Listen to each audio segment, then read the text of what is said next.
Dr. Hansen here again. I'm sure that every one of you know that an amino acid is a compound that has an amine and an acid in it, both linked to a central carbon atom. You probably should recognize most of the 20 amino acids. Even more important, there are certain amino acids that are so central to life that you actually should know every single atom in them and their exact structure. And of the 20 amino acids which are used in protein for human life, one is absolutely essential. You should know a lot about glutamate, even its structure. You should be able to draw it on a blank piece of paper. I will use the word glutamate thousands of times. Most of my classes I'll mention it 2 or 3 times. Glutamate is the workhorse neurotransmitter of the CNS. Every neuron in your brain has receptors for glutamate, even if it has receptors for other neurotransmitters. In fact, there's so much glutamate in your brain that you can have too much of it and have seizures. And that is the reason that one of the oxygens in the glutamate side chain are occasionally replaced with an amine to convert the carboxylic acid side chain to an amide side chain. Glutamine does not bind to the glutamate receptor, therefore it's inert in terms of brain function. Every time glutamate is sent as a neurotransmitter, it gets converted to glutamine to make it safe and then gets sent back to the neuron. Without this interconversion, you would have seizures and possibly death. Also, because there's so much glutamate in the brain, the amine can be converted to a ketone to make alpha-ketoglutarate. So with two amines, we have glutamine, an inert molecule which carries ammonia. With one amine, we have glutamate, heavy-duty neurotransmitter. With no amines, we have alpha-ketoglutarate, a citric acid cycle intermediate. Glutamine, glutamate, glutarate. Each of these 5-carbon compounds can readily exchange nitrogen for oxygen to interconvert and serve their various purposes. In addition to forming the very important glutamine or the very important alpha-ketoglutarate, these reactions also can release ammonia, which is very important in the liver because that way glutamine can deliver very toxic ammonia to the liver to be linked into urea in the urea cycle. Thereby the brain avoids hyperammonemia. If you cannot do this process, you will suffer from hepatic encephalopathy, which can lead to coma and death. Glutamate is also therefore at the center of nitrogen metabolism because it's the interconversion among these various compounds that release the ammonia into the urea cycle. In fact, almost any amino acid that's going to be transaminated is going to give its amine to alpha-ketoglutarate to make glutamate. Just as one of the oxygens can be replaced with a nitrogen to convert glutamate to glutamine, both of the oxygens can be reduced to a single amine to convert glutamate to ornithine, which is the first intermediate in the urea cycle. And for that matter, you can take glutamate and add an acetyl group through its nitrogen to make N-acetylglutamate in order to regulate the urea cycle. If you cannot convert glutamate to N-acetylglutamate, you cannot run the urea cycle, you will also suffer from hyperammonemia. Instead of an acetyl group to the amine, we can add a carboxylic acid to the gamma carbon group to make gamma carboxyglutamate, a very important amino acid needed to clot blood. Just as glutamate is the most powerful and most prevalent excitatory neurotransmitter, GABA, gamma aminobutyrate, is the most powerful inhibitory neurotransmitter, and it is formed out of glutamate, a simple decarboxylation. The electrons on the charged oxygen resonate down to form carbon dioxide, leaving a pair of electrons behind, which can pick up a proton. So you have the most important excitatory neurotransmitter, the most important inhibitory one. Glutamate can be linked through its side chain to cysteine and to glycine to make glutathione, the most important antioxidant in the body. And just as glutamate can be reduced to make ornithine, so the carboxylic acid side chain on glutamate can bend around, be nucleophilically attacked by the nitrogen in order to form proline. And of course, proline is the most prevalent amino acid in collagen, and collagen is the most prevalent protein in the human body, comprising a third of all protein in humans, because you need to be structured, you need to be able to stand up. Finally, the amine in the side chain of glutamine is used to form purines and pyrimidine nucleotides. Of course, you've probably heard of gluten and maybe of sodium glutamate. If you have any interest in human health, and especially if you're thinking of going to medical school or PA school or nursing school, before you go there, you really want to be familiar with the structure of glutamate, glutamine, and alpha-ketoglutarate. And for this course, you need to know them. And again, think about the nomenclature. 8. Well, all of them have a carboxylic acid because they're amino acids. But glutamate has the carboxylic acid side chain. Now you could say that alpha-ketoglutarate also has the carboxylic acid side chain, but again, it says 8 and it has a keto group. Do you see the ketone? Only one of these has a ketone. And glutamine is like glutamate, except it has one of the oxygens replaced with an amine. I wish they'd called it glutamide. Please do not panic. I want to be clear. I'm not asking you to understand this table. I'm not asking you to memorize all the medical implications I just talked about. I'm simply providing this information so that you go, oh, glutamate is pretty important. And not only is it important, but knowing how to correlate the name of it with the structure and knowing the structure cold is going to help you a lot. Of the 20 amino acids, glutamate is the most important one for you to know the structure of. Why? Because all these compounds that I just pointed out that can be built from a precursor glutamate, well, they're pretty important in life and play a lot of central roles. And if you understand the structure of glutamate, you will understand the important enzyme names that produce all of these other products. For example, in enzyme grammar, the first part of the name is the substrate, and the second part is the verb. So following the rules of enzyme grammar, can you describe the enzyme that grabs hold of glutamate and converts it into GABA? So again, substrate and activity. What's the substrate? What did it do? You have to compare them. What happened? Well, can you see what the changes between glutamate and gamma-aminobutyrate, GABA? Well, what has happened is that you've removed the carboxylic acid group. Hence, it is glutamate, remove the carboxylic acid group. Or better yet, how about glutamate, D-carboxylase? And so what I'm saying is, if you know the structure of glutamate, it is a lot easier to remember the really important enzyme names which are involved. I'm not trying to teach enzyme nomenclature now. I'm trying to teach structure because structure will be used to understand enzyme nomenclature. Can you name the enzyme that grabs hold of glutamate and converts it to gamma-carboxyglutamate? What is the change? What is the enzyme name? What is the substrate? What is the activity? Please pause and answer. Well, the substrate is glutamate, so it's glutamate.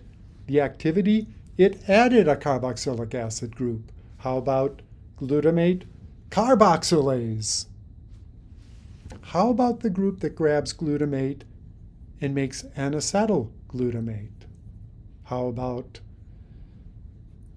glutamate acetylase? And what I'm saying is, I'm not trying to teach these enzyme names now.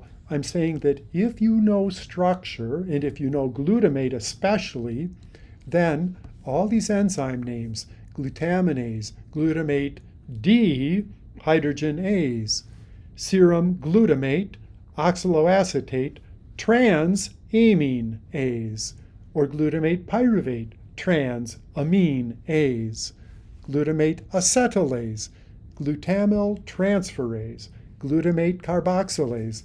The point is you don't have to memorize a massive amount of gibberish.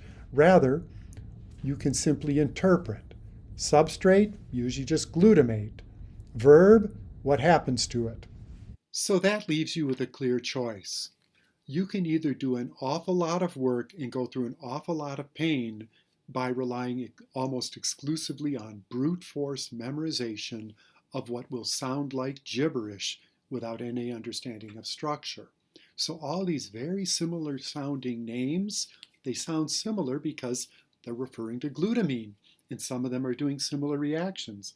The names tell you what they are if you can interpret them in light of the structure. So you have dozens of substrates, dozens of enzymes, dozens of products that if you understand, it's painless and efficient, and I would say even fun to learn.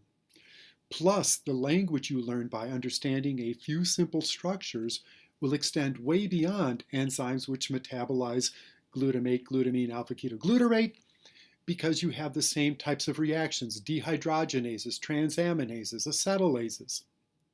Understanding the nomenclature helps a lot, and in order to do that, I hope you will work on the structure of glutamate to begin with. Accordingly, I've made a list of amino acids, and the crucial amino acids that I think you should know are glutamate and glutamine. Almost of equal importance, aspartate and asparagine, and it's not difficult to know them because glutamate is so much like aspartate, and glutamine is so much like asparagine, such that these four amino acids structures are very easy to learn together. In fact, we're going to begin with the alanine building block, the archetypical amino acid, which can kind of be seen as the root of the other amino acids. For example, if you take alanine and add a phenyl group, that's a benzyl group, a 6-carbon aromatic group, you make phenylalanine. So I'm really hoping that you will pause the video now and get a blank piece of paper and draw the structure of alanine. I think this will save you a lot of time when you're going to be much more caught up in applying these structures to enzyme nomenclature and understanding human health and human diseases. Please go ahead, stop the video, get some paper, draw alanine, and then answer the questions, and then restart the video. Okay, but I'm going to move on. And there's many different ways to draw alanine. Here's a few different ways. There could be many orientations. The idea is alanine is the archetypical amino acid, meaning it has an amine group, an acid group, a side chain, and a hydrogen atom. 4 groups linked to a central carbon. Amino acid.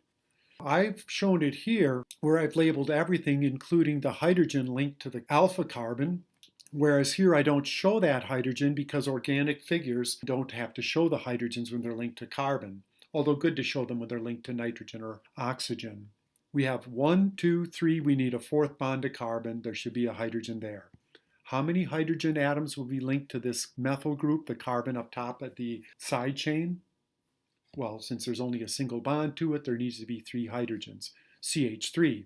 The 20 amino acids of life are actually alpha amino acids. Can you tell me why they're called alpha? Can you show the alpha carbon? So the alpha carbon in any compound is defined as the carbon which is adjacent to a carbonyl. A carbonyl is a carbon-oxygen double bond. So this is the carbonyl carbon. The adjacent one at the center is called the alpha carbon. Do you know what you'd call the carbon on the side chain? Well, we have carbonyl, alpha, beta, then there'd be gamma, delta, etc. You could have drawn it many ways. In textbooks, they usually draw compounds in their neutral forms. So we have H2N and the carboxylic acid, they show protonated. I prefer to draw the compounds the way they actually look in your body. For the most part, the amino acid alanine will have a protonated, positively charged amine and a deprotonated, negatively charged acid group when it's floating around in your blood. So that's why I like to show them how to really think about them. As I mentioned, the alpha carbon is in the middle. We have an amine, an acid, and a side chain. I would like you to draw this again, similar to the way I drew it, where the nitrogen is to the left and the carboxylic acid is to the right. And that's because the standard way to draw amino acids is with the amine to the left and the carboxylic acid to the right, because that's the direction which protein translation occurs. You begin with the N terminus and then you start adding amino acids so that the C terminus is the last amino acid added in making a protein. Next to the figure of alanine with the amine on the left, I would like you to draw it again. But in this case, I would like you to replace the amine group with a ketone. And can you tell me what that is? Please pause the video, draw those two compounds. Assuming now you've restarted the video, I'm going to show you them. To the left, we have alanine with its alpha amine group. And to the right, we have a compound where we've replaced the alpha amine with an alpha ketone. Can you name this compound? Also, can you tell me what it comes from? A very common reaction in the human body is to take amines and replace them with ketones. And this ketone happens to be called pyruvate. So alanine, the archetypical amino acid that you absolutely need to know. And pyruvate, how do you know it? Well, that's the product of glycolysis, right? They each have 3 carbons. And the only difference is you've done a transamine reaction. A transaminase enzyme could catalyze this interconversion. And your body constantly interconverts alanine with pyruvate in order to share metabolism between various cells and the liver. Now I would like you to draw alanine again, and to the end of its side chain, I want you to add a carboxylic acid group. That is, I want it to have 1 more carbon, and I want that carbon to be linked to 2 oxygens, so that it will have a total of 4 carbons. Please go ahead and draw that. These are very important amino acids I'll be talking about all year long. Do you know what you drew? Hopefully it looked kind of like this, where we had our original amino acid, and there's the methyl group. We've added a carboxylic acid to the group, so now there's 1, 2, 3, 4 carbons, and this is called aspartate. 8 means carboxylic acid. And you'd say, well, all 20 amino acids have an acid group. That's true, but aspartate and glutamate are the only 2 amino acids that have a carboxylic acid side chain, a negatively charged side chain. Now, next to aspartate, will you redraw it, but again, convert the amine group to a ketone? Please take a stab at that. And can you tell me what you drew? So again, a very common interaction, and we're going to look at these reactions all the time and their clinical relevance. You have converted aspartate to oxaloacetate.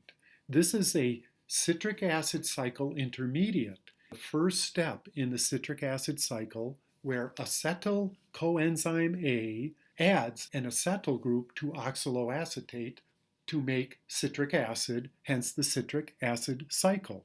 Now this part, please don't feel like you need to know it, but I was always bothered. Why do they call it oxaloacetate? Well, here's an acetate group, and oxalate is an acid, and it's a common dietary component. And if you simply look at oxalate and you replace one of the oxygens with an acetate group, you have oxaloacetate. For me, the important thing is how similarly the alpha amino acid, aspartate, is to the alpha keto acid, oxaloacetate. Simple amine ketone interconversion. Understanding the structure of aspartate is strengthened by your understanding of oxaloacetate. Their structures are so parallel that understanding either one strengthens your understanding of the other. And there's one other really important closely related parallel structure I want to talk about. Now, instead of taking the alpha amine group of aspartate and converting it to a ketone, I want you to take the carboxylic acid side chain and convert that carboxylic acid to an amide. That is, replace one of the oxygen atoms with a nitrogen. So please go ahead and draw that structure and then tell me what it is. Please pause, it's in your interest. The amino acid asparagine is very similar to aspartate, with the exception that aspartate with two oxygen atoms on its side chain is usually deprotonated and negatively charged, whereas asparagine with an amide side chain is neutral, although it is polar. And I really like the similarity between asparagine and aspartate, the similarity in their nomenclature, which helps you understand which is which. And oxaloacetate is a really ugly word, but it's a very important citric acid cycle intermediate, and it's involved in gluconeogenesis. So it is worth learning, and the best way to learn it is in parallel with asparagine and aspartate. Now I would like you to again draw aspartate with a modification, where you've taken the 4 carbons in aspartate and inserted a single carbon atom in the side chain so that it is 1 carbon atom, 1 methylene group longer. Please go ahead and do so. It's absolutely in your interest. Can you tell me how many carbons is in your new compound? And can you tell me what it is? Very similar to aspartate is glutamate, which has 1, 2, 3, 4, 5 carbons. You know, I hate to actually be counting and memorizing the number 5, but this is going to really help you understand neurochemistry, neurotransmission by glutamate, the citric acid cycle, the urea cycle. This is going to help you name a lot of enzymes and reduce the amount of memorization. Now, would you also, at this point, draw it again where you replace the alpha amine group with a ketone? And what have you drawn? Glutamate, the alpha amino acid, can interconvert with alpha ketoglutarate, an alpha keto acid, by simply interconverting the amine and the ketone. And while we're working with very parallel, similar structures, can you also take glutamate and to the left of it draw another amino acid in which the carboxylic acid side chain has been replaced with an amide side chain? Please go ahead and do so. What is the name of the amino acid which you have just drawn? When you remove a nitrogen atom from glutamate, you make alpha keto glutarate. When you add a nitrogen atom to the side chain of glutamate, you make glutamine. Glutamate, glutamine, glutarate. It is so easy to learn these in parallel, where each of the nomenclatures and structures reinforces your learning the other nomenclatures and structures. And these amino acids are at the center of neurotransmission, energy metabolism, nitrogen metabolism. They link the citric acid cycle to the urea cycle because it is so easy to interconvert between alanine and pyruvate, between aspartate and oxaloacetate, and between glutamate and alpha keto glutarate. In terms of amino acid structures, I have focused on the most high yield structural insights into the fewest number of amino acids: glutamate, glutamine, aspartate, asparagine, and alanine, and the corresponding alpha keto acids. Nonetheless, I'm hoping that most of you are a little familiar with all 20 amino acids, so now I'll go down to the next most important group of amino acids in part 2. And I hope that you also know those structures after learning these. So I hope you've enjoyed this. I hope you enjoy listening to part 2. In the meantime, do not hesitate to contact me